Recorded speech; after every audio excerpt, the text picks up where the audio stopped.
Rayuwar duniya dangi ba gida na zama ne ba, ba gidan dawama ne ba.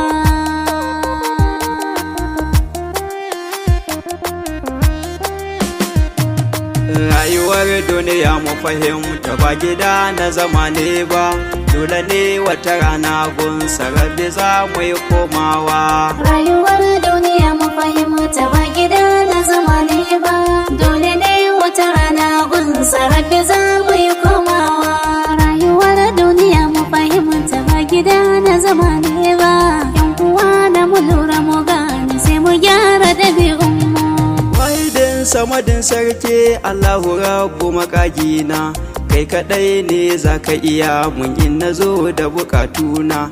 Kaliki amshi roƙona ka tsarkake mini harshe na, sa'in yau maganar da za a tuna da ne bayan raina.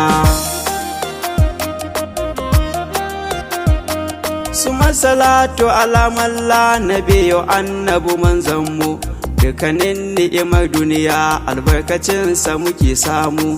Sa iyalansa har asahabu wanda su ne madubinmu, har da su faye a ciki da dukkanin magabatanmu. Yan uwa na maza mata waɗanda ke saurare na, yau batu ne zanya akan abin da tilas yake kaina. Ma'ana mutuwar nan wadda ta zama rigar jikina, dole ne wata ran duniyar zambar ta sai labarina. Rayuwar duniya mu fahimta ba gida na zama ne ba, dole ne wata rana gun sarrafi za mu yi komawa. Duniyar nan gidan kashe ahu ne in ji su faɗin Hausa, dan uwa kan ruɗanin ciki ya ja ka kai nisa. Ko me za ka yi a cikinta to ka san ma'ana tasa, dukkanin wani aiki na ka za a ma tambaya kansa. Kulle na wusin za'ikatul mauti ayar Qur'ani ce, dukkanin wani mai rai namiji ne walau ko kuma mace, za ya ɗanɗani ɗace na mutuwa hakan ayar fata ce. Rabana roƙon da muke gari ka samu yi dace. Mutuwar nan guda ɗaya ce sanadinta Allah yana da yawa, in mu kai dubi kowa da yadda tasa take ta zuwa. Lokaci ne idan ya zo ai babatin jinkirtawa, nan da nan sai labari ai dan uwa ka zangawa. Rayuwar duniya mu fahimta ba gida na zama ne ba, dole ne wata rana gun sarrafi za mu yi komawa. Wani zai fita tun safe sallama da iyalansa, za ya je domin neman abin da za su ci su kosa. Daga baya kwatsan labari sai ya zo wa iyalansa, za a ce musu su haƙuri aiwa na rai ya yi halinsa. Wani kuma da shi za a yi hira ya ce sai da safe, take zai kulle ƙofar gidan sama har da murfi.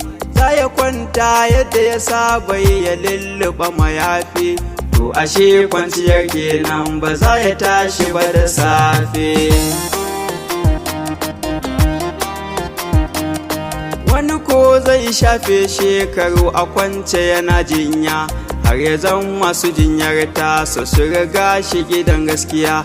Shi kwa gashi yana fama sai an ɗaga sai an juya, dole sai kwana ya kare za ya bar nan duniya. Rayuwar duniya mu fahimta ba gida na zama ne ba, dole ne wata rana gun sarrafi za mu yi komawa. Shi ko wani yana zaune da mutane sai ya tashi, za ya tsallaka titi nan da nan domin uzurin shi. Ajali tuni ya yi kira mota kawai za ta buge shi, a wajen kafin a ɗaga shi rabi ya karɓi ran shi. Wani ciwon ciki ne zai motsa cikin wani ɗan minti, yan uwa za su ɗauke shi a kai zuwa ga asibiti. Za a zarce da shi emergency da sauri ba latti, to anan shi ma dai zai koma ga rabbul izzati. Ai da zarar ka mutu dangi za su taru suna kuka, za a ɗauke ka a tafi gida domin ai wanka. Ga iyaye da yara kanne ciki har da abokanka, kowa na alhini a lokacin na rashinka. Rayuwar duniya mu fahimta ba gida na zama ne ba, dole ne wata rana gun sarabbi za mu yi komawa. Lokacin da kana raye da kanka kake takawa, watakila mashin kake da shi ko motoci na hawa, a cikin makara gawar ka lokacin za a ɗorawa, tuntuni masu tono na jira a kai ka su binnewa. Makabarta da an je kabarin ka za a ajiye ka, shi da kansa kabarin zai nasiha izuwa gunka. Yan uwan da suka kawo ka sun kewaye gawarka, lokacin za su binne ka su barka kai da halayenka. To idan ajali ya zo ai ba tsime ba dabara, za ka zamto tamkar ma ba ai ba sai dai ai hira. Da kana rayuwa a cikin ta gashi ka tafi babu jira, dan uwa munanan ayyukan ka daure ka gyara. Rayuwar duniya mu fahimta ba gida na zama ne ba, dole ne wata rana gun sarabbi za mu yi komawa. Kwanakin mu suna tafiya san duniyar mu yana da duwa, yaya za mu tara kuɗi gida da motoci na hawa, ba tunanin mun ga dare yaya gare zai wayewa. Burukan nan na duniya ya ‘yan uwa mu takaitawa. Na sani wata rana dole ne ai zanyo komawa, zan zamo ba na raye muryar kawai za a kunnawa.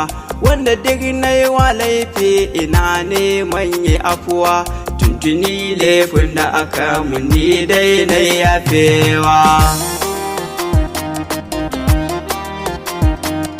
Rabbana roƙon da nake ka yafe duka zunubanmu, wanda kullum yin su muke a lokacin numfashinmu. Samu yo dace ranar da aka kai mu makwancinmu, mun fake da Habibullahi wanda shi ne matsirarmu. Rayuwar duniya mu fahimta ba gida na zama ne ba, dole ne wata rana gun sarabbi za mu yi komawa. Uwa masu saurare a nan zarrafa bakina, ɗalibi Nasir Ahmad na Gombe shi ne sunana. Ni abin da nake roƙo gare ku ya ikiwana, wanda waƙar nan ta iso gare shi ya yi addu'a gona. Rayuwar duniya mu fahimta ba gida na zama ne ba, dole ne wata rana gun sarabbi za mu yi komawa. Rayuwar duniya mu fahimta ba gida na zama ne ba, dole ne wata rana gun sarabbi za mu yi komawa. Rayuwar duniya mu fahimta ba gida na zama ne ba, dole ne wata rana gun sarabbi za mu yi komawa. Wanda waƙar nan ta iso gare shi ya yi addu'a gona. Alhamdulillah, Allah ka samu cika da imani, amin summa.